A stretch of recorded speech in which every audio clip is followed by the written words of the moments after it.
voltamos e queremos apresentar a vocês Lilian Abijaldi Brandão. Ela é advogada, atuante no Tocantins há mais de 25 anos. Ela é escritora e autora de livros incríveis. O Fundo do Poço Não é o Fim da Linha, Câncer de Mama e o Diário de uma Paciente. Quer mudar o mundo? Comece olhando para dentro. E qual é a sua responsabilidade da desordem na sua vida? Eu amei todos esses títulos de livro e seja bem-vinda, Lilian. Seja bem-vinda, Lilian. Obrigada, meninas. É um prazer estar aqui com vocês, poder falar um pouquinho de mim, da minha história, dos meus livros e falar de um assunto que eu gosto tanto, que é autoconhecimento. Muito obrigada pelo convite. Que bom. Obrigada. E que te motivou a escrever tantos livros assim, né? Qual que é a mensagem principal que você deseja transmitir em cada um deles? Tá. Meus livros, na verdade, eles começaram do lugar de dor. Em 2020, época da pandemia, em 2019 meu pai tinha falecido, tinha mais ou menos uns 6 meses, então eu não sabia como lidar com o meu luto. Além de não saber como lidar com o meu luto, né, eu era uma pessoa muito próxima ao meu pai, nós éramos muito unidos, ele era meu mentor, meu direcionador na vida, então lidar com a morte para mim foi muito difícil, de uma pessoa que eu amava. Então eu me senti um pouco perdida na vida. Além disso, eu estava passando por processos, né, meus, processos pessoais, de relacionamentos ruins, coisas que eu comecei a perceber ciclos repetitivos na minha vida. Então é como se a vida estivesse falando: Lília, olha, você saiu do eixo, você virou, vem cá, agora a gente precisa ter uma conversa. Então meus livros começaram a partir desse lugar de dor, dessa necessidade da alma da Lília de olhar para dentro e mudar algumas coisas que eu precisava mudar. O primeiro livro, que é O Fundo do Poço é o Fim da Linha, né, Não é o Fim da Linha, ele é esse livro aqui. Esse aqui. Esse livro, ele é quase uma autobiografia. Ele é um livro para as pessoas que estão enfrentando um luto, não sabem como passar por isso, né? Às vezes eu vejo muitas pessoas quando passam por essa situação, paralisar, né? Às vezes não conseguir se reerguer, não conseguir sair do quarto, não conseguir tocar a vida delas para frente depois de uma perda, né, dessa maneira. Então esse livro é para essas pessoas, para dizer o seguinte: a dor, vez ou outra, ela vai bater na nossa porta. Isso é uma verdade sobre a vida. Tem pessoas que falam que a única verdade sobre a vida é que a morte virá, mas eu acho que ainda tem uma outra verdade, que durante essa nossa experiência de vida, nós passaremos por dissabores, por problemas familiares, morte, doenças, né? E o que eu quero dizer com esse livro é que, beleza, a gente está sofrendo, mas a gente tem que encontrar força dentro de nós para a gente poder caminhar. Então, essa é a mensagem, mais ou menos, desse livro. Exatamente. Eu acho que a gente tem que viver o luto, tem que aceitar. Tu falou isso em outro programa, sobre viver a dor do luto, né, amiga? Que tu, como 7, no Enneagrama, você tem essa dificuldade de... eu tenho muita dificuldade, Lina, diferente como você, né, que passou por uma perda e você entrou dentro da sua dor e você conseguiu traduzir, em páginas, num livro tão lindo. Eu tenho assim uma história de vida assim, de fuga da dor. Né? Então, e até mesmo, né, que a gente estava conversando antes sobre o Enneagrama, que assim, ele me ajudou muito a entender por que eu fazia esse mecanismo de padrão, por que esse meu padrão de sempre estar superficial nos meus sentimentos. Né? E daí uma vez um professor falou assim: Paty, mas aonde está a gaveta da dor? É a gaveta também da alegria, da verdadeira alegria. É verdade. Né? Então, assim, essa questão de eu não saborear o momento, e às vezes o sabor do momento é amargo, às vezes o sabor do momento ele é difícil de engolir, né? Mas a gente precisa, né, passar pelo luto e pelas coisas ruins da vida. Tem que fazer, né? igual aqui, ó, o fundo do poço não é o fim da linha. Tá, chegamos lá, sofrer, viver o luto, mas... Vamos arrumar um jeitinho de subir. Bora. Chega, bora, acorda, levanta. O que normalmente as pessoas acham é exatamente isso, tá? Eu cheguei no meu fundo do poço. Eu ouço muitas pessoas falarem: não, tô no meu fundo do meu poço, Lília. Tá, beleza, mas o que você acha que o fundo do poço é pra quê? O fundo do poço não é pra te paralisar, é o quê? Bom, tô aqui. Agora eu vou olhar para dentro, vou respirar, vou dar um tempo e vou arrumar força e mecanismos e ferramentas, que é o que fala aí, que são ferramentas, meditação, oração diária, contato com a natureza, atividade física, uma boa alimentação. São essas ferramentas que nos fazem realmente sair desse momento nosso de sofrimento. Eu aprendi na Nova Acrópole, no meu curso de filosofia, e isso parece que veio assim, casar com tudo que eu trabalho, né, estudo de autoconhecimento, que dor é canal de consciência. Então, assim, hoje, qualquer coisa que aconteça na minha vida de ruim, eu recebo isso e pergunto, tá bom, beleza, eu aceito, tá aqui, aconteceu. Como eu posso, Lília, transformar isso? Então, esse livro, ele me ensinou a fazer esse trabalho, sabe? Esse livro foi o meu start no caminho do autoconhecimento. Que interessante. Que falam também assim, né? Poxa, você está no fundo do poço, o único lugar para você olhar para cima. Então, o melhor lugar é o fundo do poço, quando você está numa espiral descendente, quando você chega no final, agora você tem que olhar para cima. Não tem outro caminho. Só vai. Exatamente. Aí veio, coincidentemente, que eu falo que a vida, acho que ela prepara a gente da maneira que ela tem que preparar, e nós é que não entendemos, né? A vida, ela dá um puxãozinho de orelha, aí você não escuta. Ela te dá outro puxãozinho de orelha, na mesma coisa, você não escuta, até que ela te dá um empurrão e fala, bom, você não quer ir, eu vou te empurrar pro caminho da pior forma possível. E a Lilian, nesse primeiro livro, a Lilian era uma mulher que não sabia falar das suas emoções. E eu aprendi com Freud que ele diz, a cura vem pela fala, então fala. Então eu comecei a falar através dos livros. Hoje, com o meu autoconhecimento, eu consigo manifestar o que eu sinto para as pessoas. O que eu quero, o que eu não quero, como eu gosto de ser tratada.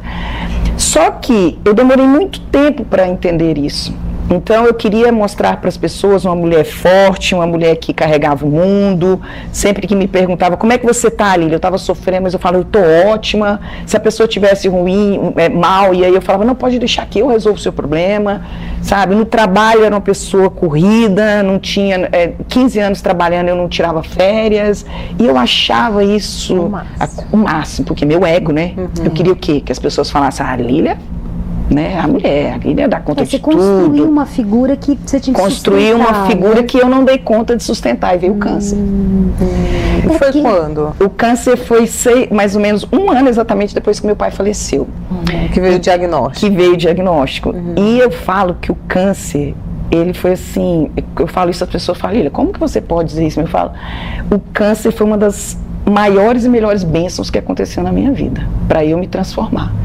No primeiro momento que eu peguei o meu diagnóstico de câncer, que eu estava na frente do laboratório, eu ouvi uma mensagem dizendo, escreve sobre isso. Eu não reclamei, eu não perguntei para Deus por quê, porque eu acho muito assim, pensar, né, você imagina essa força que a gente pensa que eu dou o nome de Deus, falar, não, para João eu vou mandar a diabetes, para fulano eu vou mandar uma doença, mas para Lília eu vou mandar o câncer. Então não tem nada a ver com Deus, entendeu? Deus não tem culpa, não é um castigo divino. E então eu sempre olhei pro câncer como um professor. O que você quer me ensinar?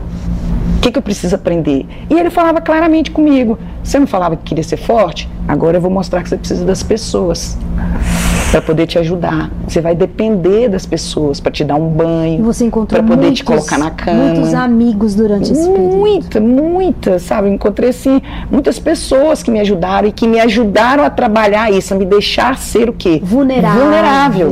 E, gente, eu falo assim, o nosso maior medo hoje é a gente ser vulnerável para as pessoas. E hoje eu aprendi que o que você atrai, as amizades, atrai um amor verdadeiro, é você ser vulnerável e encontrar alguém que permita você ser essa pessoa vulnerável. Então, essa doença, esse livro, ele é basicamente sobre isso. Como chama esse? Qual que é? Esse é o câncer de mama diário de uma paciente. Mas esse livro, além disso, ele tem uma coisa que o propósito principal dele, é o que? Ele desmistificar essa ideia de que câncer é uma sentença de morte.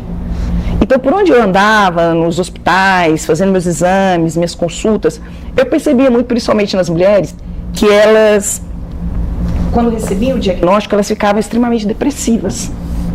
E eu percebia que essa depressão, isso atrapalhava o tratamento delas. Então, assim, químio, rádio, para mim é muito desumano esse tratamento, porque é um tratamento muito difícil. Só quem sabe, quem passou por um tratamento oncológico sabe o quanto é difícil. Mas o que acontece? A químio, a rádio, tá bom, tá ali para matar as células que precisam e tudo, mas se você não tiver uma cabeça boa, se você realmente não acreditar na sua cura, se você parar de não fiscalizar os seus pensamentos, que fica o tempo todo, e acabou, game over, não dá para lutar com essa doença, você não vai se curar. E é uma cura que eu acho também que ela é provisória, sabe? Quando você realmente não acredita na sua cura. E eu, o tempo todo, eu acreditava 100% que aquilo ali não era para a morte, aquilo ali era para a vida, para sair uma outra mulher. E foi exatamente isso que eu fiz com esse segundo livro. Ela ressignificou. Eu ressignifiquei. Deixa eu botar mais pertinho aqui para vocês verem. Ai, onde é que tá a câmera essa? Ó, esse aqui é o outro livro dela aqui, onde ela relata sobre como ela superou o câncer, não é isso? Isso. E aí tem as ferramentas que eu usei, como que eu amenizava meus sintomas da quimioterapia, né? Porque a gente tem vários sintomas, né? É uma utilidade pública. Isso aí é para realmente para as mulheres, principalmente mulheres, mas para todas as pessoas que experimentam um tratamento oncológico. Mesmo familiares também. Tudo, né? Alimentação, rede de apoio, que é ótimo a gente ter uma rede de apoio, as pessoas que nos amam, né? A gente ter essa coragem de dizer para as pessoas, olha, hoje está um dia muito ruim para mim, hoje não está legal, hoje eu estou sentindo muitos sintomas. Foram quantos anos de tratamento? 2 anos. 2 anos intensivos, né? Eu descobri o câncer de mama em 2020, em agosto de 2020, em setembro eu já tinha feito a minha cirurgia, já tinha retirado a minha mama, né, a direita. E você descobriu total. Pelo seu toque? Não, eu fui fazer um exame. De rotina. De rotina. Você fazia o Fazia, mas exame? o meu era imperceptível. Era muito pequeno. Mas ele já estava fazendo rastro pela axila, tanto que eu precisei fazer o esvaziamento axilar, né? E você, assim, para o pessoal de casa, assim, você aconselha fazer o autoexame sempre? Sim, né? Nesse livro eu falo a importância, né, de nós mulheres, principalmente depois dos 40 anos, nós fazemos,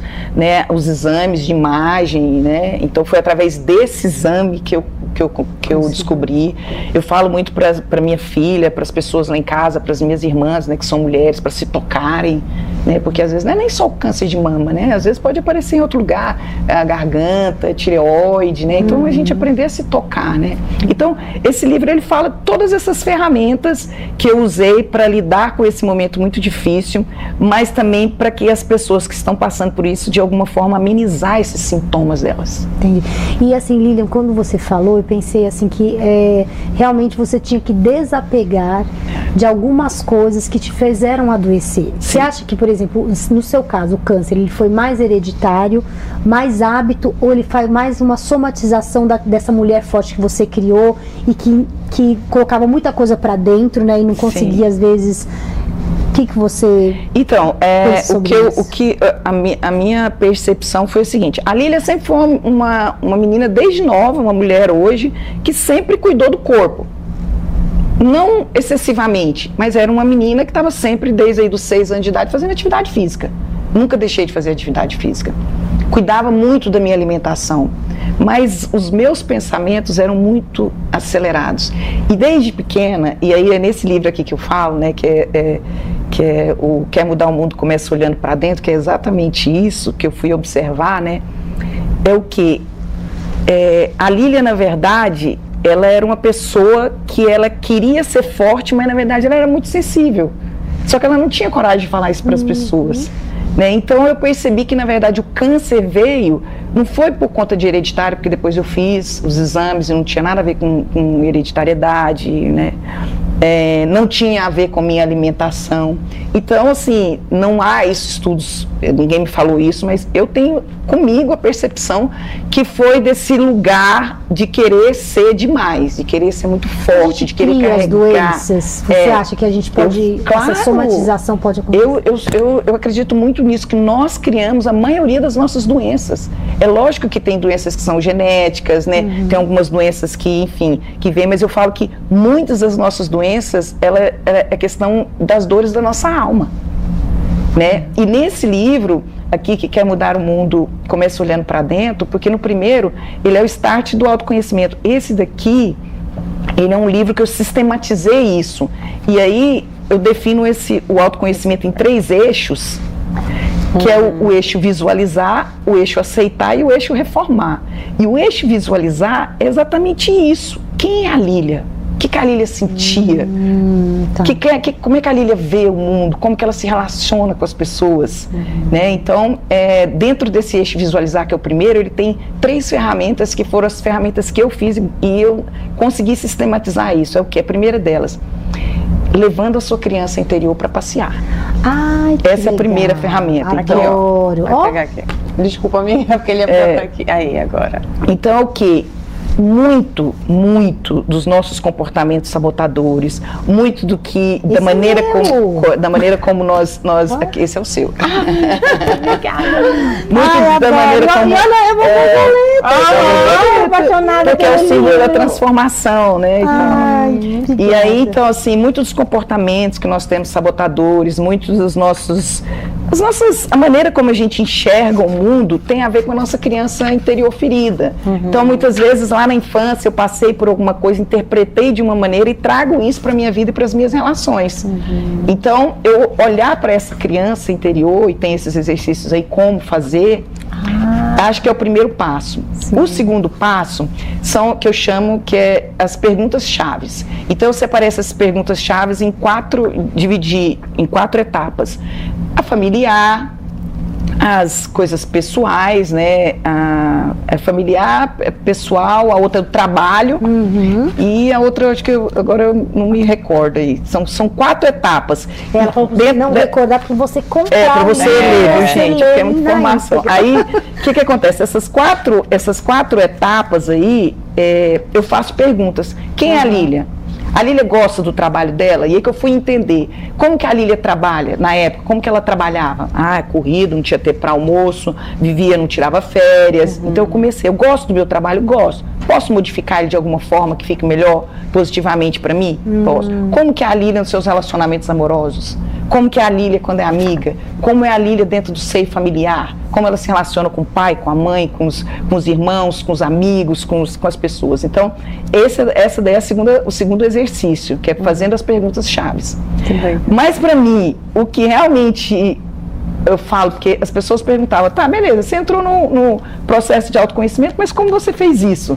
Então, foi com essas 3 ferramentas. E essa última é a que eu falo que é pedindo para as pessoas ao seu redor dizer o que elas pensam de você. Então você entrega um papel. Eu tive uma terapia que fazia isso. Você entrega um papel para as pessoas, você escolhe as pessoas, né, do seu ciclo de amizade, amoroso, de sua família, e fala, olha, eu estou querendo entrar no meu processo de autoconhecimento e eu preciso que você, né, com toda clareza, sem problema, eu não vou interpretar de uma maneira ruim, que você escreva os meus defeitos, os meus comportamentos, o que eu posso melhorar e quais são as minhas qualidades, meus dons. Quando você vai olhar isso e você vê que várias pessoas falaram a mesma coisa, aí você começa, peraí. Então eu ouvi isso, a Lília é intransigente, a Lília é orgulhosa. Entendeu? Porque não fala só as suas partes positivas, também as que você tem que se desenvolver. E aí, ou seja, esse é o eixo visualizar. Agora, tem pessoas que visualizam, mas não aceitam. Fulano tá falando, mas eu não sou assim. Eu não sou aquela tal síndrome de Gabriela, né? Eu nasci assim, eu vivi assim, eu vou morrer assim. Então, se você não aceita, você não consegue ir para o próximo eixo, que é o reformar, que é uma reforma íntima, que ela é diária. Então, a Lília é evoluída? Não. Todos os dias eu faço meu autoconhecimento, minha reforma íntima. Então, esses livros falam sobre isso. O 4º livro, que ele só está em e-book, mas ele não está aqui, que é Qual a Sua Responsabilidade na Desordem da Sua Vida. Ele é muito provocativo, o título, porque é um título que realmente é para as pessoas. O recado que eu quero dar é: pare de culpar o mundo lá fora e olhe um pouquinho a sua responsabilidade pela desordem que está na sua vida. Às vezes são suas escolhas, é um péssimo hábito, um vício, né? Então, essa coisa mais provocativa para as pessoas pararem de culpar as coisas externas e voltar um pouco mais para dentro. Lília, é muito gostoso te ouvir. E assim, sabe o que eu pensei agora? Eu vou te dar uma dica, tá? Pode? Pode. Por que você não faz desse livro um grupo de estudo? Já me falaram. Porque fazer isso, tudo que você falou, sozinha, isso requer muita disciplina. Sim. Né? Muita disciplina e assim, que horas que eu vou fazer, e daí acaba que o mundo atropela. Exatamente. Né? Quando você não está muito ligada e querer se olhar de forma muito pontual. Agora o grupo, ele te arrasta, né? Sim. Porque um tá fazendo, daí depois, né, a próxima aula. Olha, se você montar uma turma, eu tô nela. Eu vou arrastar ela também. Eu tenho um amigo meu. A gente vai voar a gente vai ser as melhores alunas. Um amigo meu que é o Ricardo da Vibrari, e a gente troca muito figurinha, né? E esse último livro, que não tá aí, que é só no e-book, ele inclusive que fez o prefácio, né, dele. Ficou muito bacana. E ele fala, Lília, você precisa fazer os lançamentos dos livros, você precisa fazer, tipo, um curso de autoconhecimento, alguma coisa nesse sentido. Esse aqui dá um belo de um grupo. Porque ele é bem prático. Porque tem toda, né, e ainda fases que você pode fazer ali. Dividir direitinho. Sei lá, 8 encontros. Ele é ótimo mesmo. Estou trabalhando a ideia. Grupo de leitura nesse caso. Sem contar que você já cria uma comunidade, né? Eu também já tenho, né? Vamos estudar, já vamos reunir essa galera. Lília, muito linda a tua história, viu? Obrigada. Que legal você ter usado tudo isso que aconteceu na sua vida para o autoconhecimento, né? Para se transformar, não se transformar, mas viver essa nova mulher, né? E saber que são várias fases e que você vai se olhar sempre através de o prisma do momento, assim. Então, se eu estou vivendo essa realidade, o que tem, isso vai me ensinar hoje? Exatamente. E viver essa metamorfose, né? Então, a gente pode aproveitar e já fazer a pergunta, né, que a gente sempre faz para o nosso convidado no final, que é em qual fase da metamorfose que você se encontra hoje, já que você tem vivido essas fases com tanta intensidade, né, durante esses anos. E transformado tudo em conhecimento para compartilhar com todo mundo. Eu estou na fase do casulo. Eu acho que isso eu acredito, né, em reencarnações. Como eu aprendi na Nova Acrópole, não vai ser nessa que eu vou sair evoluída. Então eu acho que eu estou ali, diariamente, no casulo, né, como uma borboleta, aprendendo, se autoconhecendo todos os dias, se reformando um pouquinho mais. Então eu estou nesse momento, né, diariamente ali, né, vivo, mas estou ali, focada realmente em ser uma pessoa melhor para mim e para as pessoas ao meu redor. E compartilhar isso aqui é de grande sabedoria, porque eu acho que não é todo mundo que consegue colocar suas experiências, o seu aprendizado no livro, numa aula, né? Porque não é fácil você olhar para dentro, principalmente quando você está passando por um momento difícil, que seria o ideal, a gente sempre fazer isso, tanto no momento difícil quanto no momento bom. Comece olhando para dentro e colocando para fora. Eu acho que é isso que você fez. Eu acho que o poder a autorresponsabilidade também, eu acho que é o que tu fala muito aqui, né? Ele é o fechamento, né? O último livro, né? Que é esse, né? Qual a sua responsabilidade na desordem da sua vida, né? Gente, que legal. É do caos que se faz a ordem. Exatamente. Dor é canal de consciência. Eu estava lendo esses dias um versículo, né, aqui em Gênesis, que fala que o Espírito pairou sobre a terra, né? E a terra era escura e vazia. Então, assim, era caos. Né? Mas daí é trazer realmente o reino aqui para a terra, né? E o Espírito está pairando. Quem pegar o Espírito, ele traz essa dimensão aqui para nossa 3D, né?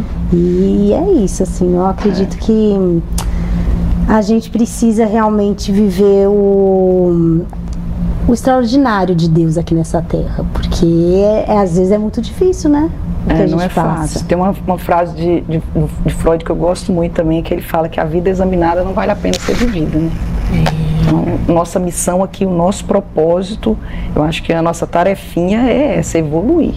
Então a gente precisa trabalhar nisso. Nós não viemos aqui só para conquistar, na verdade não viemos para conquistar coisas, viemos para conquistar essa evolução como seres humanos, né? Então acho que é sobre isso.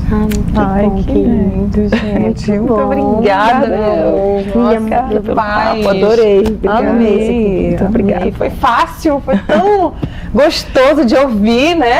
A gente ouviu muito. Tão rápido, né, gente? Mas foi lindo e ela, né, foi bem pontual. Obrigada, Lília. Obrigada. Bom, gente, chegamos ao fim, né, de mais um programa Metamorfose. Gostaríamos de agradecer aos nossos parceiros, Gisele Leite, Moda Circular, Lads Brand, Estratégia de Marca, PAT, Nutrição e Terapia Integrativa, a cura interna leva a cura externa. E claro que a gente não pode deixar de agradecer vocês. Obrigado por nos assistir. Lembrando que estamos em todas as redes sociais, Instagram, Spotify, TikTok e YouTube. E claro, na Rede TV, todas as segundas às 20h30. Continue nos acompanhando e até a próxima. Super beijo!